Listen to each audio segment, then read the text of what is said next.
Yeah.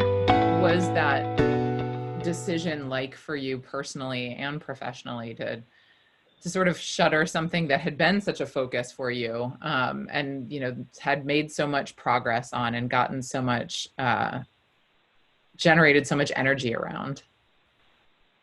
Yeah, so it's interesting because there's different levels of this. I think when I was inside of the business and we were approached by a couple in regards to our technology, and then through the discovery process ended up going through a technology acquisition and selling that off. And they're using it for a completely different industry. I think in that moment, I was wearing this CEO hat, right? We had went through with our mentors. They were a huge part of this. So my co-founder and our mentors, we went through multiple ways to pivot our company and to see if it was something that we would still be interested to even pivot in the beauty industry or to pivot into a completely different vertical. And then, what is the right dollar amount for us to walk away? And, what does that look like? Can that be negotiated with this couple? Those types of things. And at the end of the day, I feel like in those moments, we were moving so quickly that my emotions were removed, right? It was what's best for the company, what's best for the team. Can the team still stay passionate about this as we work our butts off? A startup is no joke. If you've been in a startup for multiple years and you transition into another industry, you're going to be bored out of your mind.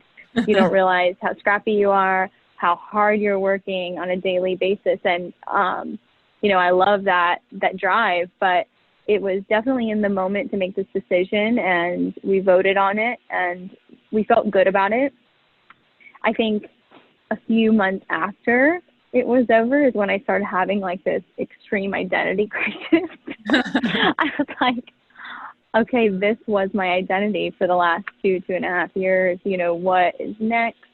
And that's when, the entrepreneur in me created a new business plan and went and raised capital within the first 30 days for a salon concept that had a franchise scaling model, right? And I pitched it to my mentors. They decided to keep me on board with this new concept. And then the pandemic happened. So I think, that's where I'm not alone in saying things got a little weird, right? Yeah, things probably would have gotten weird anyway, just because it's a startup world, but then right. Get really weird. Right, exactly. Super weird. So what did you decide to do with that concept when things got weird? So I was very grateful because I was in the process. I was going through some initial growing pains of trying to find the right business partner or co-founder, whatever term you like to use, right?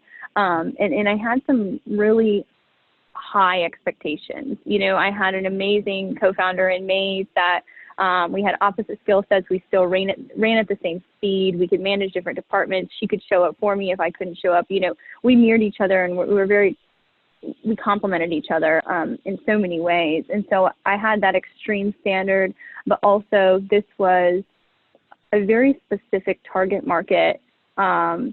It was a curly haired salon in which I don't have, right? We see my board straight hair, like there is no way to make this Asian hair curly. And as much as so as much as I believed in the mission and that this demographic deserved this type of diversity in this space, right? Something that's dedicated to them, it would be 10 times harder for me to get that mission out there, right? To represent that brand without having to fully explain, the background on my siblings having curly hair. No one ever knew what to do. And all of the things that I did with Macie, that was a huge customer concern. Like, are your stylists, are they trained on textured hair? And the worry that these women face just to get a haircut that I didn't have to think of, and wanting to bring something to market to really help that, although it was heartfelt. I needed a business partner to complement the brand, right? So I had really high expectations on what that looked like. So as I was dealing with that, I was also searching for the right location and in the process of negotiating a lease. And then, quarantine happened, and it almost was in my world, it was almost a blessing because as I mentioned, you know, the hustle that goes into a startup, if I can't speak to this target market and if I'm insecure about my passion behind the mission, then it's not going to be successful, right? And this pandemic made me slow down. Of course, I was not going to sign into a lease when nothing was open and we had no idea what was going on. So it was very grateful that I didn't do that. It gave me a little more time to try to vet out a business partner, and that was still very rocky. And my investor was extremely patient with me. I mean, at that point, I raised $350,000 almost immediately, and I was just kept it honest. You know, I was very honest, like, hey, this is not a surprise. It's not like I'm just telling him something he doesn't know about this worldwide pandemic that's going on. So he was like, yes, of course, don't shoot right now. Be patient. Let's see what happens in the market. Wait for things to stabilize. And then I came back to him when I realized that I was losing my passion because I couldn't rightfully represent the brand. I let him know, like, listen, I think it's a great concept. I would love to advise if someone else were doing it, right?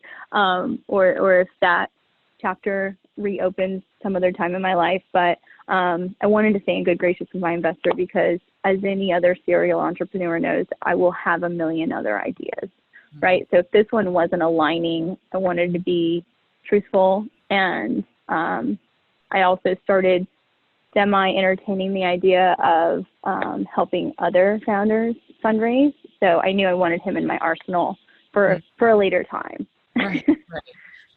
Yeah, and preserve that relationship because those are really precious. I feel like there's a lot of conversations focused around how entrepreneurs can, you know, not just meet investors, but, you know, get to a place where they can, you know, actually have them in their sort of digital Rolodex and call on them when they need to. And yeah.